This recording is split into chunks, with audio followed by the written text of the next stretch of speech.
જહાંગીરપુરા ખાતે રેલી નીકળે તે પહેલા ઉપસ્થિત ખેડૂતોએ જીન મિલ ખાતે રોષ પ્રગટ કરીને દૂધની રેલમછેલ કરી હતી। સાથે ઘઉં અને ડાંગરને પણ રોડ પર વેરી નાખવામાં આવ્યા હતા।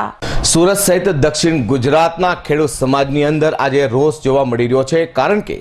ખેડૂતોને પોષણક્ષમ ભાવો નથી મળતા, બિયારણ ખરીદવા માટે પૈસા નથી મળતા, સહકારી બેંકો સાથે ઓરમાયું વર્તન છે, જેને કારણે આજે ખેડૂત સમાજમાં રોષ છવાઈ જવા પામ્યો હતો। આજે સવારના લગભગ 11 વાગ્યાની આસપાસ જહાંગીરપુરાના જીન મિલ સ્પિનિંગ મિલ કમ્પાઉન્ડની અંદર ખેડૂતોમાં રોષ જોવા મળ્યો હતો અને હજારોની સંખ્યામાં ખેડૂતોએ સરકારનો વિરોધ કરી સૂત્રોચ્ચારો કરી અને પોતાની પાસે રહેલા હાલ મહામૂલ્ય દૂધનું હાલ રોડ ઉપર તે લોકોએ રેલમછેલમ એટલે કે ઢોળી દીધું હતું અને સૂત્રોચ્ચારો કરતા દેખાતા હતા। દૂધ સાથે સાથે તે લોકોએ હાલ ડાંગર એટલે કે ચોખા અને ઘઉંને પણ રોડ પર નાખી દીધા હતા અને રોષ પ્રગટ કર્યો હતો। સાથે સાથે શેરડીઓ પણ રોડ પર નાખી દીધી હતી, જેને સમ્રાંગણ હોય ખેડૂત સમાજનું તે રીતે આજે જહાંગીરપુરા મિલ ખાતે જોવા મળ્યા હતા।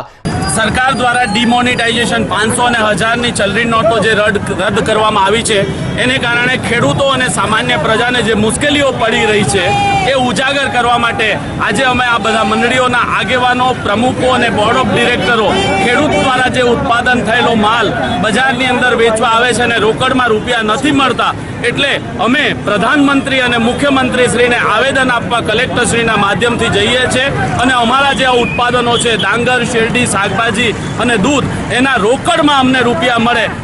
એવી વ્યવસ્થા કરવા અને ડિસ્ટ્રિક્ટ કોઓપરેટિવ બેંક ઉપર જે બેન લગાવવામાં આવ્યો છે એ તાત્કાલિક ઉઠાવી લેવામાં આવે, એ માંગને લઈને અમે કલેક્ટરશ્રીને આવેદનપત્ર આપવા જઈ રહ્યા છીએ। જયેશભાઈ, આ રેલીની અંદર કેટલા વાહનો જોડાયા છે, કેટલા વ્યક્તિઓ જોડાવામાં આવ્યા? અસંખ્ય વાહનો જોડાયા છે, આપ જોઈ શકો છો, અને એ પોતાના ખેડૂતો પોતાના ઉત્પાદનો ડાંગર, શાકભાજી અને શેરડી અને દૂધ એ લઈને આવેલા છે અને ચારો તરફ ખેડૂતોની અંદર લોક આક્રોશ જોવા મળ્યો હતો, કારણ કે ખેડૂતોની હાલ સાથે સરકાર ઓરમાયું વર્તન કરી રહી છે, જેને કારણે લોકોમાં આજે આક્રોશ છવાઈ જવા પામ્યો હતો। આપ જે દ્રશ્ય નિહાળી રહ્યા છો મિત્રો, તે છે જહાંગીરપુરા મિલ કમ્પાઉન્ડના, અને આ જહાંગીરપુરા મિલ કમ્પાઉન્ડની અંદર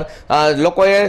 દૂધની રેલમછેલમ કરી નાખી હતી, શેરડી પણ નાખી દીધી હતી, ઘઉં અને ડાંગરનો જે પાક હતો તે પણ ડાંગર અને ઘઉં પણ રેલમછેલમ રોડ પર કરી નાખવામાં આવ્યા હતા। વી ન્યૂઝ ચેનલ માટે પ્રકાશ વાળા, સુરત।